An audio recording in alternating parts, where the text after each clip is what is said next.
තමන් අතින් වැරදුනාම සමාව ඉල්ලන්න අනුන් දොසට පලි ඉල්ලා කෝප නොවී ඉන්න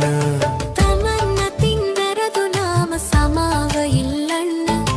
අනුන් දොසට පලි ඉල්ලා කෝප නොවී ඉන්න දියේ ඇදපු ඉරවාගේ තරහ මකා ගන්න නිවෙන්න සකි වෛරෙන් බෑ සැනසීමෙන් ඉන්න